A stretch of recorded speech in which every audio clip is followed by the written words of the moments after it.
Pernahkah kita bertanya, mengapa sosial media hari ini terasa penuh hiburan dan entertain yang kurang mendidik, seakan-akan tak memberi ruang sedikit pun bagi pikiran yang membangkitkan kesadaran jati diri kita sebagai muslim.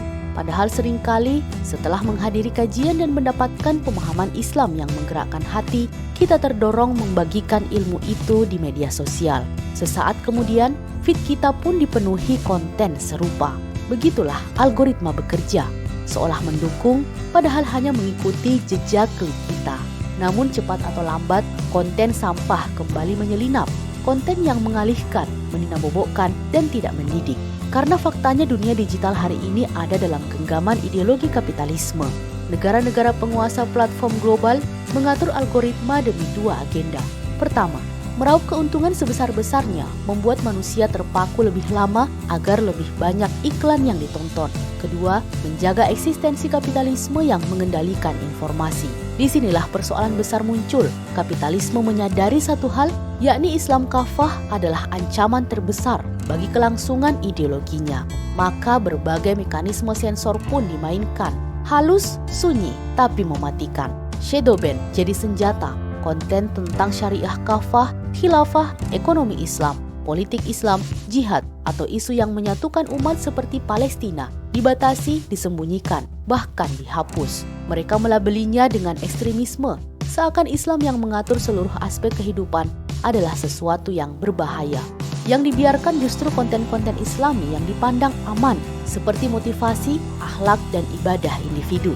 Islam yang menurut Barat sebagai pengusung ideologi kapitalisme tidak mengganggu sistem adalah Islam yang tidak menantang hegemoni kapitalisme. Akibatnya jelas, generasi semakin jauh dari pemahaman Islam kafah. Namun inilah pertanyaan terpenting, sampai kapan kepribadian generasi muslim dibentuk oleh algoritma bukan oleh Islam itu sendiri? Islam tidak hanya menawarkan ajaran moral bagi individu, tetapi sistem hidup yang menumbuhkan kepribadian Islam dalam diri umat. Kepribadian yang terbentuk dari akliyah atau cara berpikir dan nafsiyah atau cara bertindak yang berlandaskan Islam. Ini hanya dapat tumbuh secara kokoh ketika ada lingkungan, aturan, dan negara yang mendukung, yaitu khilafah. Di bawah naungan negara khilafah, pertama, negara berperan sebagai ro'in atau pengurus yang bertanggung jawab membentuk kepribadian Islam warganya. Kedua, media tidak diarahkan oleh logika profit, tetapi oleh misi pencetak manusia bertakwa. Ketiga, politik riset dan industri dikembangkan untuk memenuhi tuntutan era digital secara mandiri. Keempat, platform digital dibangun secara mandiri, kuat dan lengkap dengan seluruh infrastrukturnya.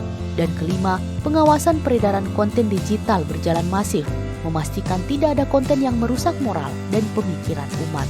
Sungguh, khilafahlah yang menciptakan atmosfer tempat kepribadian Islam tumbuh natural, kuat dan tidak mudah terbeli oleh konten murahan. Karena Islam tidak hanya memerintahkan kita menjadi baik, Islam menyiapkan sistem yang menjadikan kebaikan itu hidup dan mengakar.